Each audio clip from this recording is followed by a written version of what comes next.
अस्सलाम वालेकुम प्यारे बच्चों।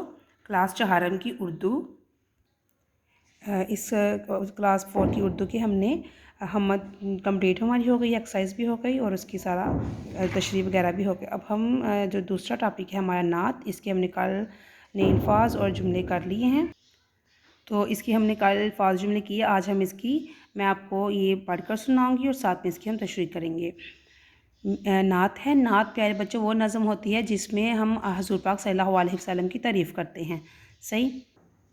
नात का पहला मिसरा है, मेरे प्यारे नबी सल्लल्लाहु अलैहि वसल्लम, या नबी सल्लल्लाहु अलैहि वसल्लम आखिरी, आप सल्लल्लाहु अलैहि वसल्लम ने सब जहानों को दी रोशनी। जिस तरफ आपकी नज़र रहमत उठी, दोनों आलम में फिर उसको इज़्ज़त मिली। इसमें कहता है कि शायर कि मेरे प्यारे नबी या नबी आखिरी, कि मेरे प्यारे नबी आखिरी नबी हज़रत मोहम्मद सल्लल्लाहु अलैहि वसल्लम जैसे वो हैं, और उनको कहा गया है कि मेरे प्यारे नबी आपसे आपने सब जहानों को दी रोशनी, कि आपने तमाम जहानों को रोशनी दी है। जैसे कि कहा गया है कि हुज़ूर पाक सल्लल्लाहु अलैहि वसल्लम जो हैं तमाम जहानों के लिए जो हैं वो रहमतुल आलमीन हैं। तो इसमें ये वही बात है। दूसरा है, जिस तरफ आपकी नज़र रहमत उठी, दोनों आलम में फिर उसको इज़्ज़त मिली। कि जिस तरफ आपकी नज़र रहमत उठ गई, जिस बंदे की तरफ उठ गई और फिर उसको दोनों आलम में उसको इज़्ज़त मिल गई, दोनों जहानों में और हर हाल में उसको इज़्ज़त और शोहरत मिल गई। आपकी शान में एक गुनहगार भी आपकी शान में एक गुनहगार भी नात कहने की कोशिश करे या नबी, नात कहने की कोशिश करे या नबी। इसमें इस शेर का मतलब है कि आपकी शान में एक गुनहगार भी, शायर अपने आप को गुनहगार कह रहा है कि मैं बहुत गुनहगार हूँ, कि आपकी शान में नात कहने की कोशिश कर रहा हूँ कि मैं इतना गुनहगार हूँ, उसके बावजूद भी मुझे आपसे मोहब्बत है। इसका ये मतलब है कि जितने भी उम्मती हैं हुज़ूर पाक सल्लल्लाहु अलैहि वसल्लम के, उन सब को हुज़ूर पाक सल्लल्लाहु अलैहि वसल्लम से बहुत मोहब्बत है। कोई गुनहगार है या नहीं ये अलग मामला है, लेकिन मोहब्बत सबकी सेम है। तो शायर अपने आप को यहाँ पर गुनहगार साबित कर रहा है और कह रहा है कि मैं गुनहगार हूँ, लेकिन फिर भी आपके इश्क में, आपकी शान में नात कहने की कोशिश कर रहा हूँ।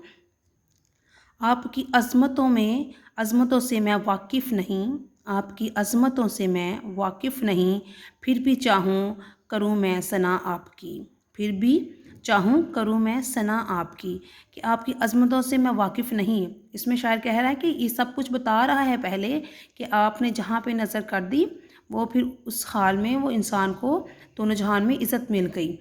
फिर वो कह रहा है यहाँ पर कि मैं आपकी अज़मतों से वाकिफ़ नहीं, जो पीछे उसने लिखा कि आप जिसकी तरफ एक नज़र कर दें वो दोनों जहानों में उसको इज़्ज़त मिल जाती है और आपकी वजह से तमाम जहानों को रोशनी मिली है। उसके बाद वो कह रहा है कि ये कुछ भी नहीं है, ये जो मैंने बयान कर दी, ये जो आपकी अज़मतें, और ये कुछ नहीं, इसके बावजूद मैं अभी आपकी अज़मतों से वाकिफ़ नहीं हूँ, फिर भी चाहूँ करूँ मैं सना आपकी, लेकिन फिर भी मेरा दिल करता है कि जितना मैं जानता हूँ उतना आपके बारे में लिखूँ। चाँद सूरज सितारे गुलाम आपके, चाँद सूरज सितारे गुलाम आपके, सातें आपकी वसतें आपकी, सातें आपकी वसतें आपकी। चाँद सूरज सितारे गुलाम आपके, कि चाँद सूरज और सितारे जो हैं ये आपके गुलाम हैं। कि जब ये जो इतने जो निज़ाम है सारा ये उनके गुलाम हैं।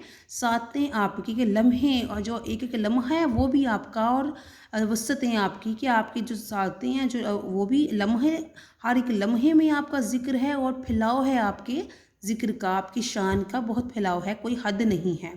लफ्ज़ इंसान को अब तक मिले ही नहीं, लफ्ज़ इंसान को अब तक मिले ही नहीं, आपकी शान जिनमें समोए कोई। कि अभी तक इंसान को वो लफ्ज़ मिला ही नहीं कि जिससे आप सल्लल्लाहु अलैहि वसल्लम की शान बयान हो सके। कि ये जो लिखा है, शायर कहता है ये जो मैं लिख रहा हूँ ये किसी काम का नहीं, ये तो कुछ भी नहीं, मैं अभी आपकी लफ्ज़ इंसान को अब तक मिले ही नहीं, आपकी शान जिनमें समोए कोई। कि अभी तक वो लफ्ज़ ही नहीं बने जिनमें हम आपकी शान को समो सकें।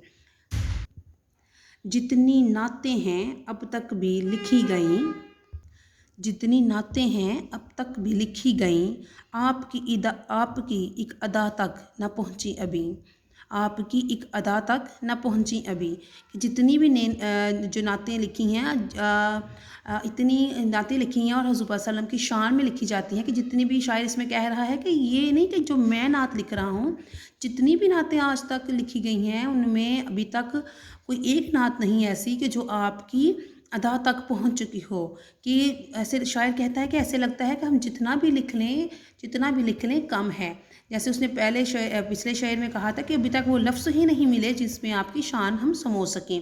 تو یہ پیارے بچوں، یہ آپ کی جو نعت تھی اس کی یہ میں نے پڑھ کے سنائی، آپ نے گھر میں ایسے اس کے تلفظ صحیح ادا کرنا ہے، اور تلفظ آپ نے اس کو 2-3 دفعہ پڑھنا ہے، آپ کا تلفظ صحیح ہونا چاہیے، اور اس کے بعد جب آپ نے پڑھنا ہے تو اس کا مطلب سمجھنا ہے کہ شاعر اس میں کیا کہہ رہا ہے۔